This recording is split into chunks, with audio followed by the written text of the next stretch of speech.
Kecurangan mental adalah sejenis penyakit yang tak kelihatan, berbeza dengan penyakit fizikal.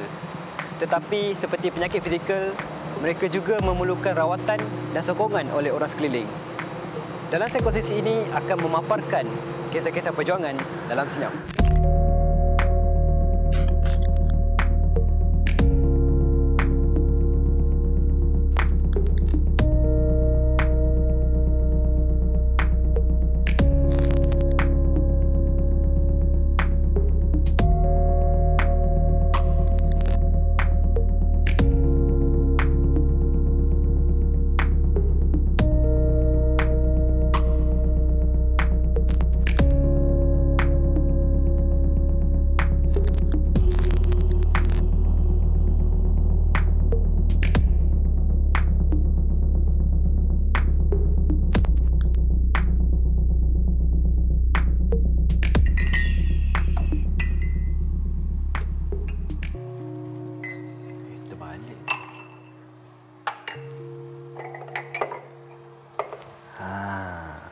Saya OCD sikit bab ni. Atau sebenarnya ini perfectionist? Apa beza antara dua ni? Topik kali ini, kita akan melihat mengenai Obsessive Compulsive Disorder atau OCD bersama saya, hos anda, Aiman Amri, dalam rancangan Psikosis.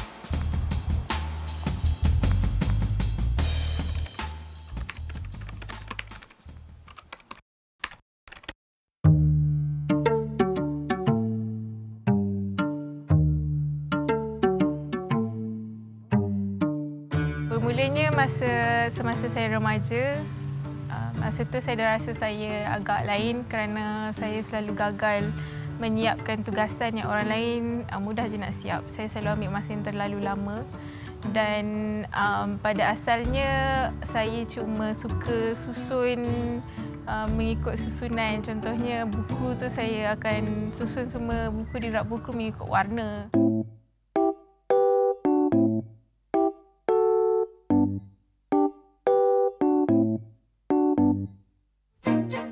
Semakin lama, bila saya dah dewasa, saya masih lagi gagal untuk siapkan tugasan.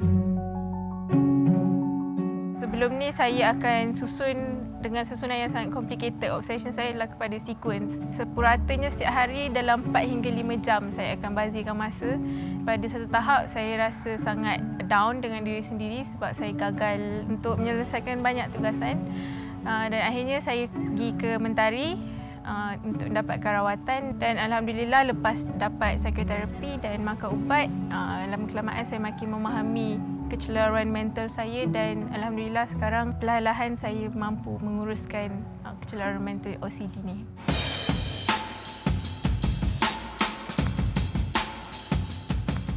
Menyelami kisah hidup seorang pejuang Obsessive Compulsive Disorder. Bersama kita hari ini, Khadijah. Bila Khadijah mula perasan yang Khadijah ada simptom ke arah OCD? Sebenarnya saya tak ada perasan pun. Saya just rasa macam saya ni pelik. Pelik macam mana tu? Pelik tu maksudnya saya rasa macam kenapa saya tak macam orang lain sebab saya selalu susah nak siapkan benda. Saya lambat. Lepas tu ada satu tahap tu dah rasa macam stres sangat. Tu saya jumpa psikiatris, lepas tu baru saya tahu. Apa yang Khadijah rasa bila nak buatkan assignment ke apa-apa tugasan jadi lambat? Apa yang susah? Sebab saya banyak sangat fikir. Tapi dia bukan fikir macam mana nak buat assignment ke apa. Saya fikir benda-benda yang macam mana nak susun sesuatu. So dia macam ulang. Contohnya ada sekali tu saya mengantuk dan saya kena basuh baju. Saya punya obsession tu dengan sequence. Maksud saya kena susun nak buat yang mana dulu. So saya daripada pukul 10 malam tu sampai pukul 4 pagi saya fikir benda tu je ulang-ulang. Saya mengantuk tapi saya kena basuh baju, tapi saya mengantuk tapi saya kena basuh baju, tapi saya mengantuk. Sampailah pukul 4 pagi. Tapi tidurnya tak, basuh baju pun tak. Duk fikir. Duk fikir je ulang je benda tu. Tertarik bila Khadijah kata obsesi kepada sequence kan? Boleh bagi contoh situasi tak? Sequence apa yang setakat ni Khadijah masih lagi berhadapan? Banyak. Biasanya semua benda saya akan, dia macam apa-apalah. Macam contohnya nak jemur kain pun kan. Jemur kain pun saya kena ada sequence dia. Contoh sequence tu macam mana? Kalau macam dulu, kalau saya jemur kain tu, saya akan ikut nombor ganjil. So, macam ambil 1 baju jemur, 3 baju jemur, 5 baju jemur. Tapi sekarang ni saya dah tukar, saya ikut nombor Fibonacci. Fibonacci. So 1, 2, 3, 5, 8, 13. 13, 21.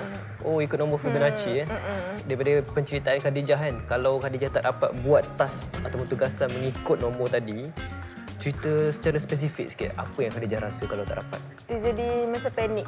Okey. Dia macam macam tu, dia macam overwhelmed.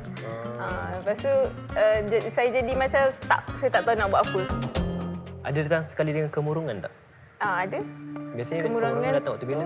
Biasanya bila OCD saya tu dah bagi efek kepada kehidupan saya.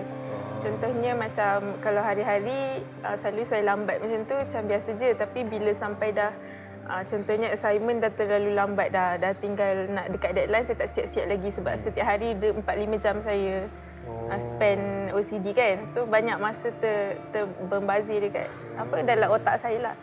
So bila dah start bagi efek kat benda-benda kehidupan saya akan start mula rasa sedih lah. Saya akan rasa macam kenapa saya macam ni, macam susahnya nak kawal fikiran saya, macam kenapa orang lain tak macam ni. Macam itulah. Sampai dah mengganggu fungsi hidup seharian lah.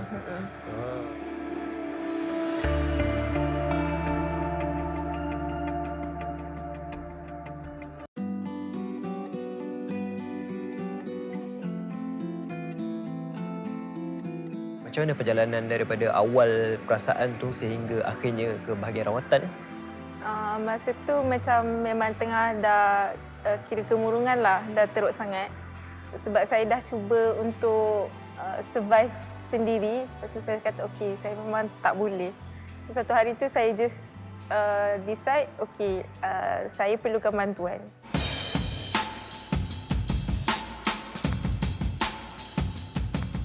Obsessive Compulsive Disorder. Hari ini kita nak belajar mengenai OCD daripada pakar psikiatri sendiri, iaitu Dr. Rostam daripada Hospital Putrajaya. Doktor, apa yang dimaksudkan dengan OCD? OCD. Kan dia perkataan kan. Kalau kita pergi dekat media sosial, semua orang kata aku OC, aku OCD, aku OCD kan. Betul. OCD ni apa kan? OCD tu kependekan kepada perkataan Obsessive Compulsive Disorder. Disorder tu bahasa Melayu ialah kecelaruan. Sakit lah. So, obsesif dan kompulsif tu adalah dua komponen penting dalam OCD itulah. So, obsesif tu ialah pemikiran. Kompulsif ialah perbuatan. Obsesif ialah pemikiran yang tak boleh disekat, yang berulang-ulang, di mana pengidapnya akan merasa tak selesa dengan pemikiran itu sehingga akan mewujudkan satu perasaan gelisah yang menyebabkan dia membuat sesuatu. Perbuatan itu ialah compulsion. Simple. So, bahasa mudahnya adalah benda tu berputar-putar dalam fikiran. Putar-putar, tak mau, tak suka. Selagi tapi datang tak juga. buat, selagi tak buat tak rasa lega. Kena buat.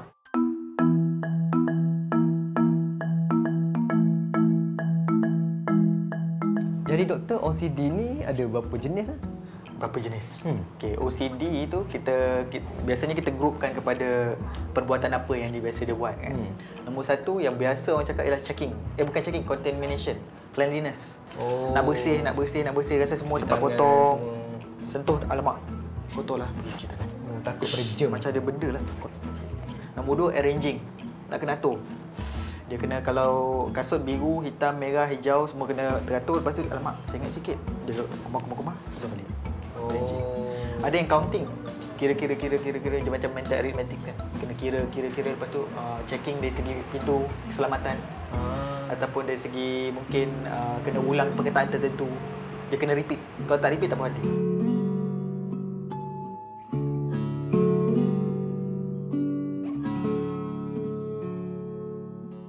Mariam sebagai kakak pada Khadijah kan, apa perasaan Mariam bila dapat tahu adik sendiri ada kecerobohan mental OCD ni?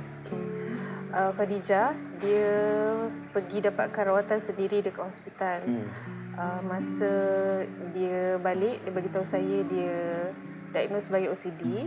Saya tak terkejut sebab dia daripada zaman sekolah, daripada sekolah rendah memang boleh nampak dia ada kesukaran untuk handle kerja-kerja mudah macam makan contohnya. Makan je lah kan. Untuk kita benda tu mudah, tapi untuk dia ada sistem dia sendiri. Kan nasi ayam ada nasi, ada ayam, ada sayur. Dia perlu ambil nasi, ayam, sayur, makan. Nasi, ayam, sayur, makan. Dia tak boleh ambil nasi saja, ayam saja. Dia ada sequence yang dia memang perlu ikut. So benda tu buatkan semua benda jadi, dia akan siap semua benda lambat. Dan benda-benda yang basic lah yang kita rasa macam mudah, kita tak ada apa. Sekecil tu itu baru nasi ayam, belum lagi hal lainnya. So bila waktu tu apa yang Mariam buat? Okey, saya bila dapat tahu tu saya rasa lega. Lega sebab akhirnya dia tak adalah rasa macam dia tak berguna, macam kenapalah dia tak boleh buat benda yang orang lain semua boleh buat senang je. So bila dah ada diagnosis tu, dia tak adalah rasa macam terlalu down. Macam dia rasa, oh ada sebab kenapa aku macam ni. Macam dapat jawapan lah. Dapat jawapan. Lepas tu saya pun, and at the same time mungkin ada jugalah salah saya sebab saya macam biarkan je. Sebab saya rasa tu cara bagi support. Maksudnya biar tu, biar dia buat apa yang dia nak. Tapi bila saya dapat tahu daripada doktor dia, kita tak boleh biar dia buat apa yang dia nak. Kita kena juga bantu dia macam untuk dia get better lah. Orang OCD ni dalam neurologi dia, apa yang berlaku Neurologi. Dalam bahasa kita panggil neurotransmitter. Neurotransmitter, betul. Dia macamnya cas yang memastikan ia berlaku. Yes, Swiss betul. lah. Swiss. So dalam OCD ni adalah dua neurotransmitter penting. Dopamin, serotonin. Kebanyakan sakit mental pun sebenarnya dopamin dan serotonin lah yang berfungsi. Yang mengakibatkan isu itu. So dalam bila kita bagi ubat, apa yang berlaku? Ubat itu akan membantu sistem itu kembali kepada normal dia, normal level. Kalau kurang, ubat akan rangsang supaya otak hasilkan lebih. Kalau lebih, ubat akan tutup jalan supaya tak sampai banyak. Dan dia turun balik pada normal. Cukup. Kembali kepada normal. So just stabilize lah, menstabilkan situasi neurotransmitter tu. Penjelasan yang mudah faham. Mudah faham kan? Untuk orang biasa macam saya kan. Okey.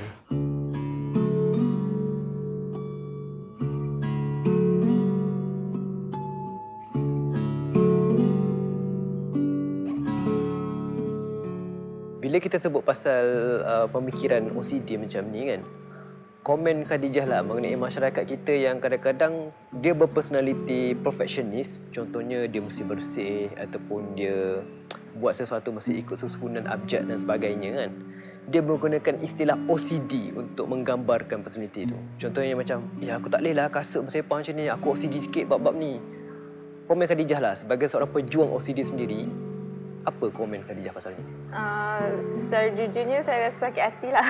Oh ya, yeah. Kenapa? Sebab macam kalau betul-betul kita dah diagnose dengan OCD kan, sebab OCD ni satu sejenis penyakit mental. Something yang kita struggle, sangat-sangat struggle, dan sesuatu yang sangat bagi efek yang negatif terhadap hidup kita. So bila orang kata aku OCD sikit ni, dia macam memperkecilkan OCD tu lah. Macam OCD ni tak ada apa-apa pun. Kalau fahaman saya, apa yang Khadijah sampaikan seolah-olah macam dia merendahkan apa yang Khadijah perjuangkan setiap hari. Tapi sesenang dia je macam acak-acak OCD. Lebih kurang lah. So kadang-kadang kalau ada orang cakap macam tu, saya pun akan balas balik. Oh dah dapat treatment dah? Dah buat diagnosis dah? Dia macam, dah makan ubat dah? Dia boleh terdiam. Sebab kita kena bagi masyarakat faham yang ini adalah kecerobohan mental, bukannya personality trait ke arah perfectionist kan.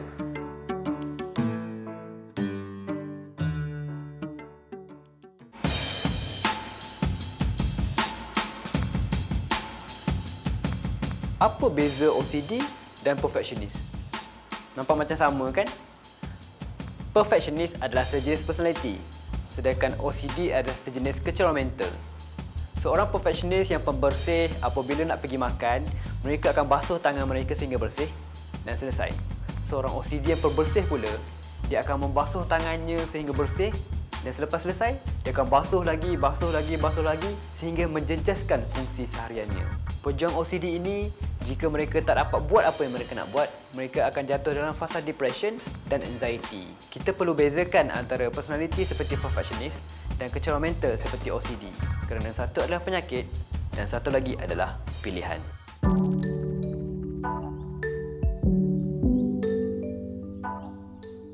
Bila kita dah tahu seseorang tu dah ada OCD, bukannya perfectionist yang dikatakan tadi tu kan. Apa contoh rawatan yang kita boleh buat untuk orang OCD ni? Okey, OCD ni kita kena faham bahawa ia adalah satu penyakit mental yang sangat serius. Penyakit mental yang sangat serius maksudnya rawatan dia pun intens gitu. Banyak peringkat yang perlu pesakit kita hadapi. So dia ada beberapa komponen rawatan. Nombor satu ialah psikoterapi. Psikoterapi dalam OCD ni dia special. So dalam OCD, psikoterapi yang istimewa untuk dia ialah kita panggil sebagai ERP. Exposure, Response, Prevention. Maksudnya kita ajar pesakit tu menghadapi situasi itu. Adalah pelbagai teknik. Salah satu teknik macam kita panggil sebagai systematic desensitization. Maksudnya contohlah dia ada OCD kebersihan. Yang pertama sekali yang kita kena selesaikan ialah exposure awak ialah segala benda awak nampak kotor. Okey, sekarang cuba awak sentuh meja saya ni yang paling bersih sekali. Kita cuci kan? Okey. Saya dah cuci. Okey, now sentuh. Dia sentuh. Macam dia dah anxious dah. Alamak, nak kena basuh ni. Lepas itu okey, tahan sekejap. Sabar sekejap, tarik nafas, lepas, tarik nafas, lepas. Sampai dia dia tak tahan lagi. Okey, boleh. Lama-lama kita panjangkan tempoh respon tu. Panjangkan lagi. So untuk pergi basuh tu. So dia akan lama-lama dia akan ni reduce lah. Kurang lah. Apa yang Khadijah belajar lah, maksudnya awal daripada mula-mula dapatkan diagnosis dengan sekarang kan mesti ada perubahan kan? Ada. Boleh ceritakan sedikit perjalanan Khadijah menjalani psikoterapi dan macam mana dia bantu untuk usaha pemulihan Khadijah? Kalau psikoterapi tu kita kena ceritalah apa yang kita buat. Lepas tu doktor akan ajarlah cara untuk kawal. Tapi memang susahlah. Dan sekarang pun saya masih dalam proses recovery lagi. Okay. Jadi Khadijah dalam melalui sesi psikoterapi tu, Khadijah belajar untuk kenal pasti diri macam mana dan bila masa untuk keluar daripada obsesi tadi yang macam cakap tadi. Saya macam belajar untuk memahami penyakit saya lah. Sebab kalau sebelum ni saya tak faham, saya just macam saya akan jadi rasa down, macam kenapa saya macam ni, macam tu, rasa macam diri tak guna, macam tu, rasa macam seorang yang gagal lah sebab benda-benda basic pengurusan diri pun tak boleh nak siapkan lah, macam tu.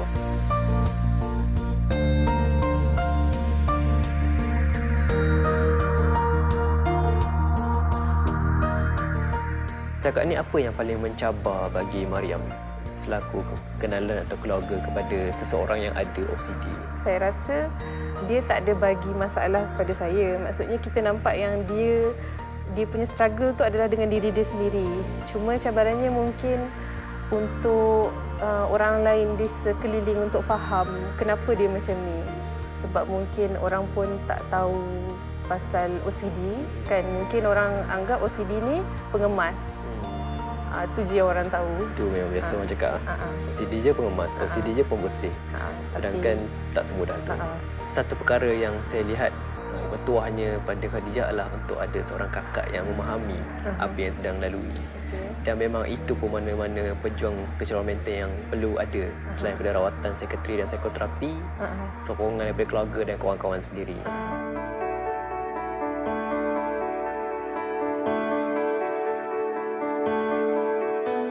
Doktor ada kata-kata terakhir tak untuk kepada pejuang OCD dekat luar sana? Pejuang OCD. Bertarung dengan OCD. Untuk pejuang OCD, saya tahu bahawa perjuangan ini sangat susah. Proses untuk pulih pun panjang. Dan ada kebarangkalian dia akan relapse, maksudnya berulang masalah yang sama. Apa yang wajar mereka buat ialah mereka kena tahu kekuatan mereka, kelemahan mereka, trigger mereka dan sebagainya supaya mereka sentiasa boleh kembali kepada apa yang mereka mahu. Proses yang panjang, perjuangan yang kena berulang-ulang, tetapi insya-Allah mereka boleh dibantu. Cumanya mereka kena rela untuk dibantu dan sedia untuk berubah. Kata kunci kat situ adalah rawatan atau bantuan orang lain yang sekitarnya. Okey, perkongsian yang bermanfaat dan memang menjawab semua yang saya nak tahu pasal OCD ni. Terima kasih. Okay. Terima kasih banyak doktor.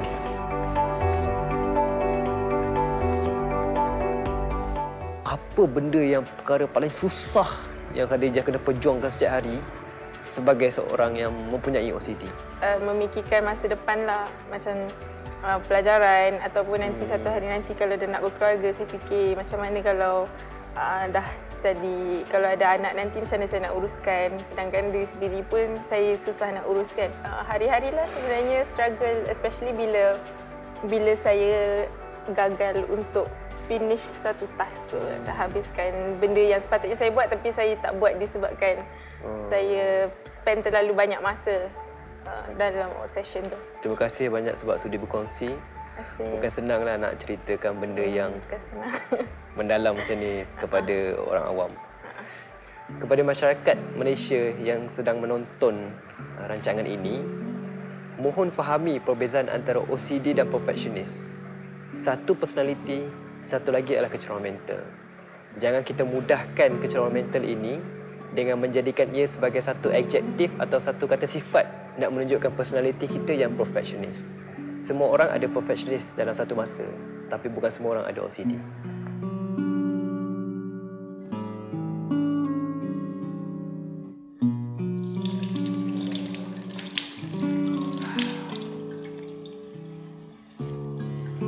Macam mana perkongsian kali ini?